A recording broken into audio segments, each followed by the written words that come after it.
Dan yakin saya, kalau seandainya guru-guru kita melihat kenyataan hari ini pun, mereka juga tidak akan diem, enggak. Saya yakin itu. Saya yakin. Mereka pun nangis di alam barzahnya sana.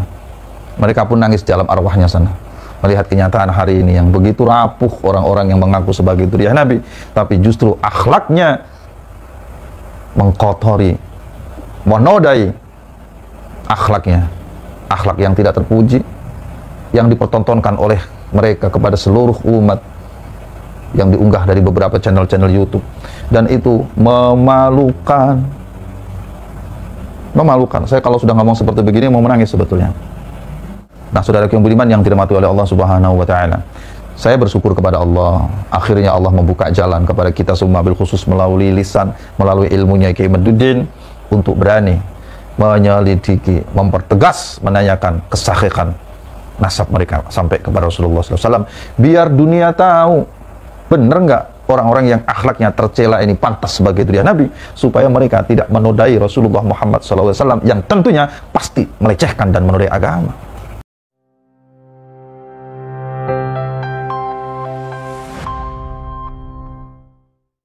Kalau saya mah tidak yakin kalau mereka akan legowo ya. Sebab legowo itu membutuhkan kekosongan hati, membutuhkan kebesaran jiwa. Sampai hari ini saya tidak melihat rata-rata para habaib itu orang yang legowo, tidak melihat saya. Karena apa? Mungkin bisa jadi mereka sudah terlalu lama dinabubukkan dengan kenangan-kenangan indah masa lalu. Karena dari tadinya yang dibangun adalah tentang kita ini adalah dzurriyyah Nabi, sehingga setiap berbicara Ahlul Bait merasa dirinya adalah orang yang paling dzurriyyahnya, kan begitu, betul tidak? Apa yang terjadi kemudian?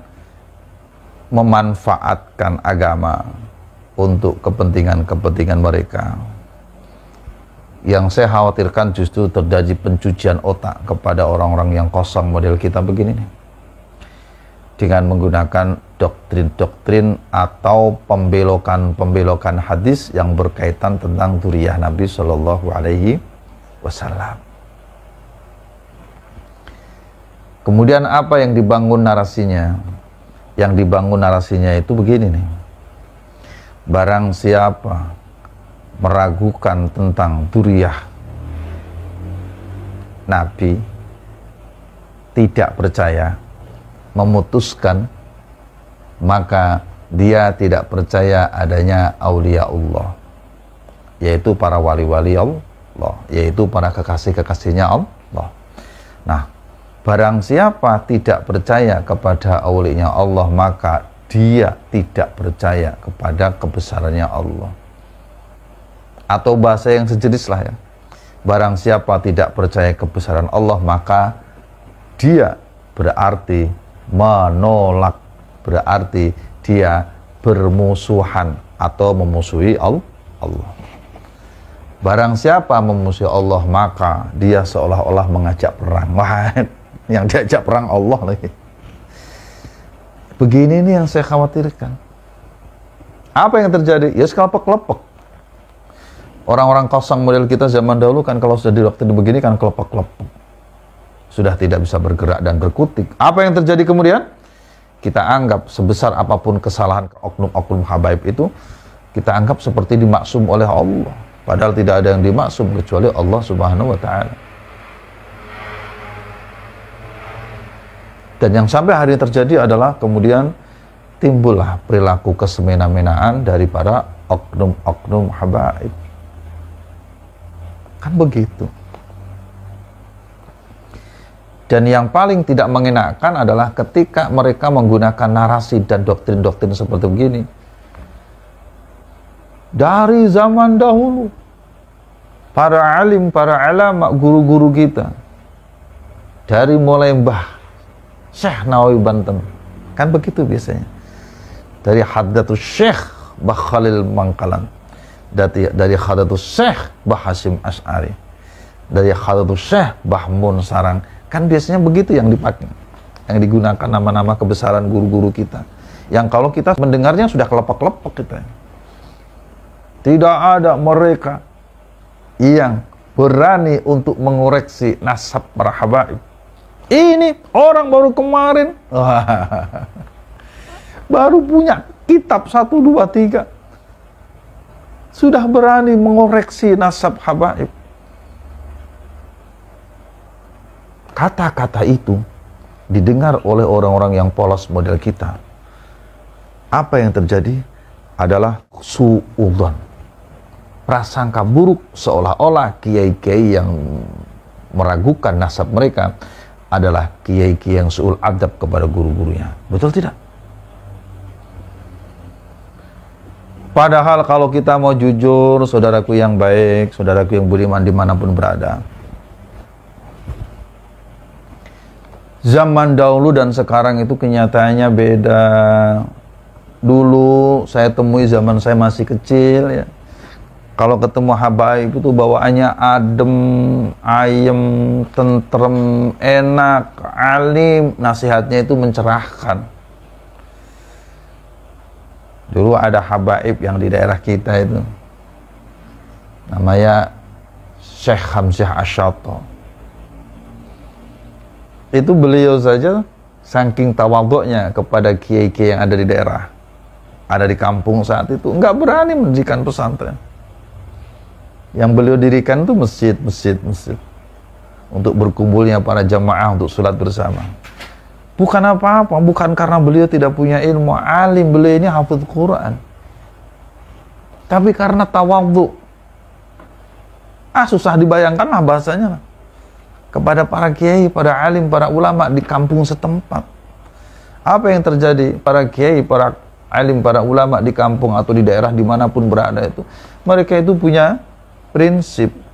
Ketawadhuan itu menjadikan hati kita meleleh dan harus dibahas dengan ketawadhuan yang sama, sehingga tidak ada alasan bagi mereka untuk mengingkari tentang nasab mereka. Ditambah lagi dengan sukhrah wal iftadah, mereka sudah meyakini masyhurnya, mereka sudah berhusnudzon masyhurnya mereka itu adalah orang-orang yang alim, yang tawadhu, adalah pantas sebagai dzurriyyah Nabi Shallallahu Alaihi Wasallam. Tapi yang sekarang terjadi kan beda. Mengaku dzurriyyah Nabi, congkaknya melebihi kecongkaan yang paling congkak. Akhlaknya tidak terjaga, lisannya menyakitkan hati, tutur katanya memprovokasi. Tidak enak diomongin lah. Kan semua bisa melihat sendiri itu yang ada di YouTube. Apa yang kemudian terjadi? Ulama-ulama kiwari, ulama-ulama zaman sekarang kan bertanya-tanya, apa benar sih orang model begini ini dzurriyyah Nabi? Ditambah lagi dengan masalah pernasaban itu sudah ada sejak dari zaman bahula. Sudah ratusan tahun, bahkan ribuan tahun yang lalu. Akhirnya para ulama-ulama yang punya keberanian dan alim alama, punya ilmu inilah, mereka membuka kembali kitab nasab, dan benar ditemukan bahwasanya dzurriyyah Sayyid Ahmad bin Isa tidak ada ditemukan di kitab-kitab yang tahunnya mendekati tahun saat itu. Adanya seorang putra beliau yang disebut sebagai Ubadillah atau disebut sebagai Abdullah. Itu kan diselidiki, dikaji ulang, akhirnya saya menamakan itulah yang disebut dengan khasanah ilmu. Timbullah keputusan sekarang, sebagian menganggap rungkat, munqati', tidak tersambung, tidak ada, diada-adakan. Bahkan dalam beberapa kitab itu tersambung melalui mimpi, yang seperti pernah saya sampaikan dulu. Beda zaman, dan itu biarkan saja sebagai hasanah ilmu pengetahuan. Maka yang lebih bagus adalah jika memang ada orang yang merasa dirugikan atas kajian-kajian yang ada, anggap saja kajian Kiai Maduddin, maka mestinya dia sanggah dengan ilmu, atau kalau tidak ya sudah saja laporkan Kiai Maduddin ke kantor polisi. Itu yang saya tunggu-tunggu dari dulu. Makanya, maaf ya, kemarin itu ketika ada surat somasi ya, saya pernah dengar katanya ada orang yang aktivis nasab yang disomasi itu, saya senangnya minta ampun itu. Sampai teman saya mau syukuran, mau nyembelih mentok itu. Ya karena memang permasalahan ini harus diselesaikan kedua tempat. Satu di pengadilan, dan itu pintu masuknya saya anggap dari somasi tadi. Tapi hanya kuciwa, kecoa. Apa kecoanya? Ternyata somasinya itu adalah hoak. Tanda tangannya katanya dipalsukan dan lain sebagainya. Masya Allah, kecewa deh. Tapi kami dengar katanya ada laporan dari sebagian Duriah Wali Songo terhadap oknum habaib atas penyebaran fitnah atau hoak, nggak tahu, yang katanya laporannya sudah masuk ke kantor polisi. Ya mudah-mudahan saja pintu masuk ini bisa menjadi pembuktian diterima oleh semua pihak. Benar enggak kesahihan, kebenaran tentang tersambungnya Ba'alawi sampai ke Kanjeng Rasulullah SAW. Karena itu satu-satunya itu bisa meredakan hal ini.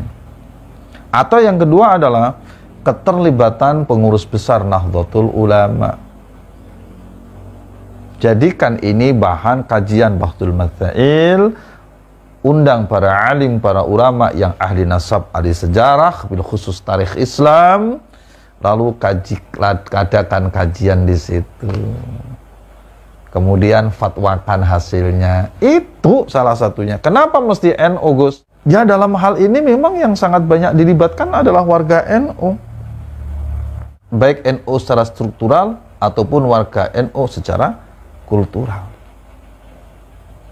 Kalau selain NU tidak banyak dilibatkan yang heboh masalah nasab habaib ini. Betul tidak? Alhamdulillah. Saya teruskan ya. Sehingga atas dasar ketawaduan itulah mereka ya tidak mungkin mengungkit-ungkit nasab orang-orang yang baik, orang-orang yang tawadhu. Karena tadi dasarnya adalah husnudzan, syuhrah wal iftifadhah. Jadi zamannya sekarang sudah beda. Makanya sering saya katakan, tulis ya dengan tinta yang sangat tebal, biarkanlah kebenaran itu menemui jalannya. Allahumma shalli wa sallim wa barik alaihi. Kenapa sih timbul permasalahan ini? Ya tadi dipicu dari akhlak-akhlak yang mengaku sebagai duriah Nabi, ya oknum saja ya, tetapi tidak mencerminkan tentang datuk dan leluhur-leluhur akhlaknya yang mulia. Ditambah lagi dengan saya dengar informasi ada seorang oknum habaib yang menikah cukup dengan menggunakan telepon. Masya Allah. Dan banyak hal kadang-kadang ini kalau kita dengar menyakitkan hati. Jadi kita umat Islam yang tersakiti karenanya. Seolah-olah agama itu dilecehkan kan kalau sudah begini. Dan yakin saya, kalau seandainya guru-guru kita melihat kenyataan hari ini pun, mereka juga tidak akan diem, enggak? Saya yakin itu. Saya yakin. Mereka pun nangis di alam barzahnya sana. Mereka pun nangis di alam arwahnya sana. Melihat kenyataan hari ini yang begitu rapuh orang-orang yang mengaku sebagai duriah Nabi. Tapi justru akhlaknya mengkotori, menodai akhlaknya, akhlak yang tidak terpuji, yang dipertontonkan oleh mereka kepada seluruh umat, yang diunggah dari beberapa channel-channel YouTube, dan itu memalukan. Saya kalau sudah ngomong seperti begini mau menangis sebetulnya. Nah, saudaraku yang budiman yang dirahmati oleh Allah Subhanahu wa Ta'ala, saya bersyukur kepada Allah. Akhirnya Allah membuka jalan kepada kita semua, bil khusus melalui lisan, melalui ilmunya Kiai Maduddin, untuk berani menyelidiki, mempertegas, menanyakan kesahihan nasab mereka sampai kepada Rasulullah SAW. Biar dunia tahu benar nggak orang-orang yang akhlaknya tercela ini pantas sebagai duriah Nabi, supaya mereka tidak menodai Rasulullah Muhammad SAW yang tentunya pasti melecehkan dan menodai agama.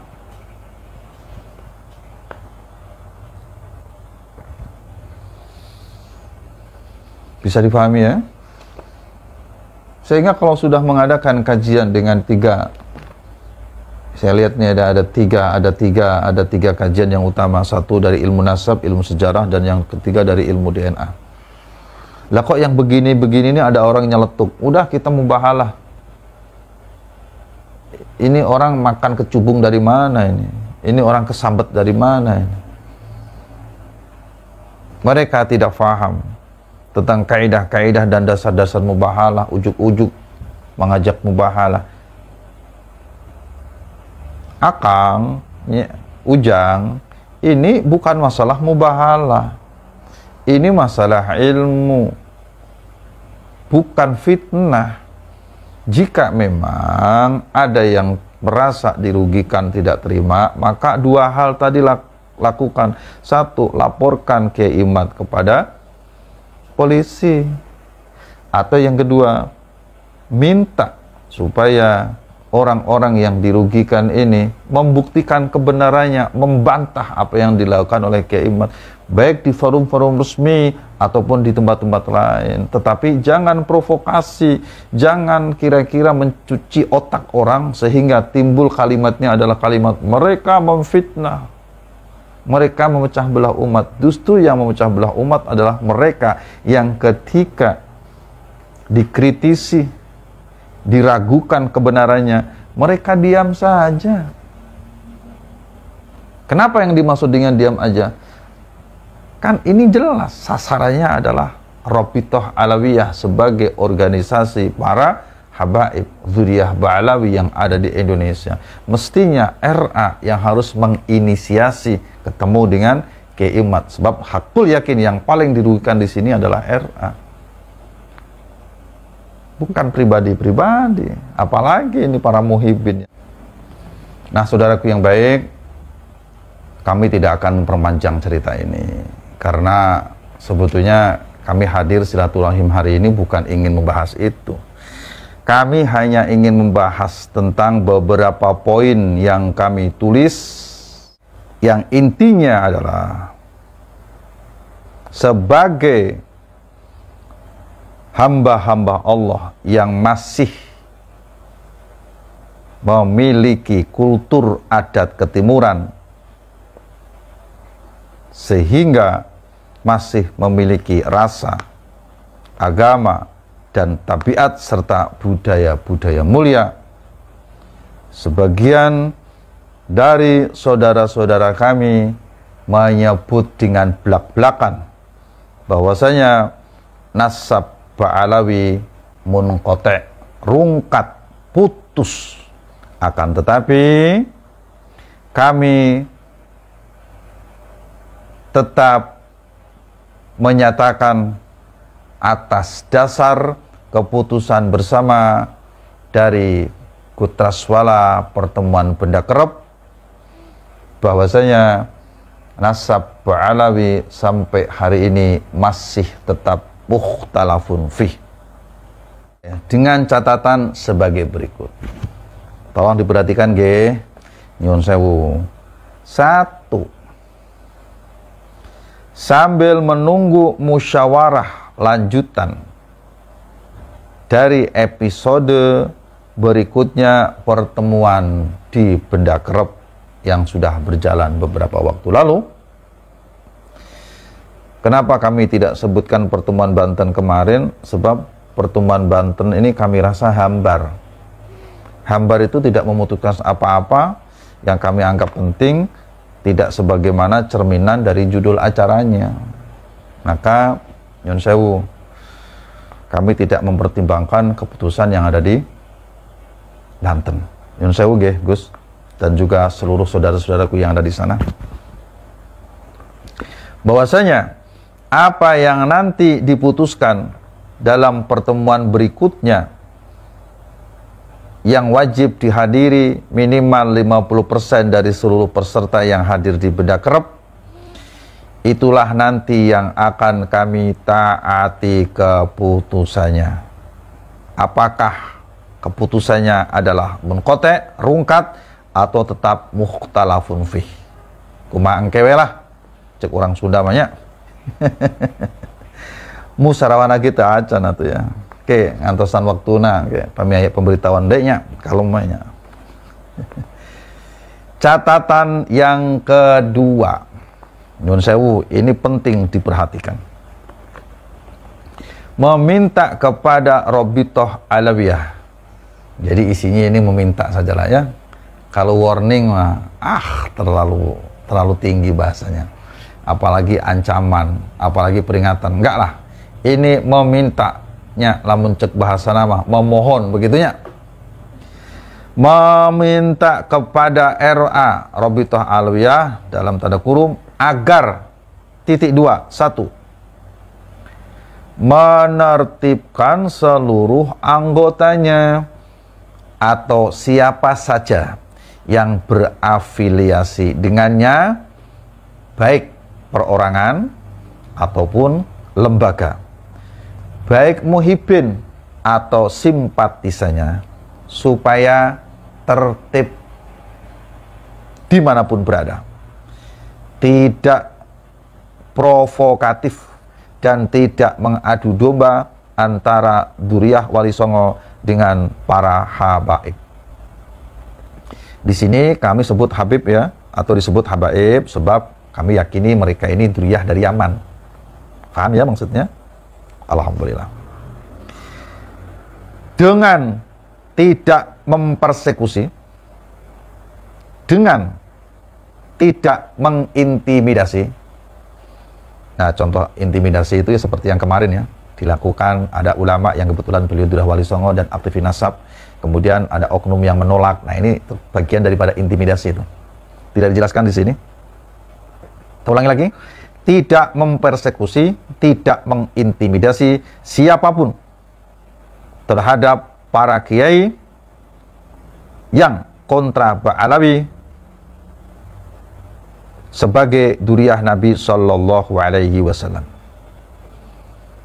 Yang ketiga,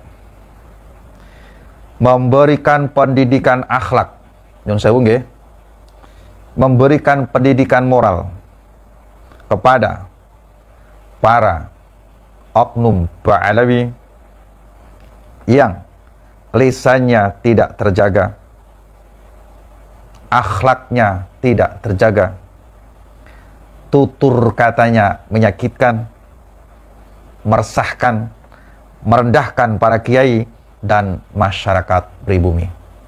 Nyun sewu, tolong diperhatikan ya. Kami berharap catatan-catatan ini sampai kepada beliau ya, yang kita maksud tentunya. Yang keempat, meminta dengan hormat kepada Robitoh Alawiyah agar melakukan seleksi, ya mungkin semacam screening ya, kepada para oknum-oknum habaib yang hendak beraktivitas di dalam dunia dakwah dan ceramah atas ilmunya, untuk dikoreksi, diperbaiki ulang agar kajian-kajian di dalam dakwah dan ceramahnya bisa berbobot dan tidak bercerita tentang halu dan doktrin-doktrin yang menjauhkan umat dari akidah. Yang kelima, menghentikan memutarbalikkan sejarah bangsa hingga pendustaan terhadap makam-makam keramat yang ada. Yang keenam, membantu menciptakan perdamaian, kedamaian, ketentraman, dan kenyamanan di bumi pertiwi ini, yakni NKRI, Negara Kesatuan Republik Indonesia, dalam segala tindak tanduk dan segala upaya. Mohon kepada RA agar ini diperhatikan dalam tempo yang sesingkat-singkatnya. Kami sangat berharap semoga momentum Rabiul Awal ini bisa menjadi momentum perbaikan diri bagi semuanya. Sebab, jika apa yang kami sampaikan ini tidak diperhatikan, maka dengan segala hormat dan sangat menyesal, kami dengan atau tanpa musyawarah berikutnya dari kelanjutan musyawarah Kutraswala Bedakrep, status mukhtalafun fih atas nasab Ba'alawi sampai kepada Kanjeng Rasulullah SAW akan kami tinjau ulang kembali dengan mempertimbangkan 3 hal yang seperti Kiai Imaduddin sampaikan, yaitu dasar dari kitab nasab, sejarah, dan DNA. Demikian kami sampaikan, semoga bermanfaat. Assalamualaikum warahmatullahi wabarakatuh.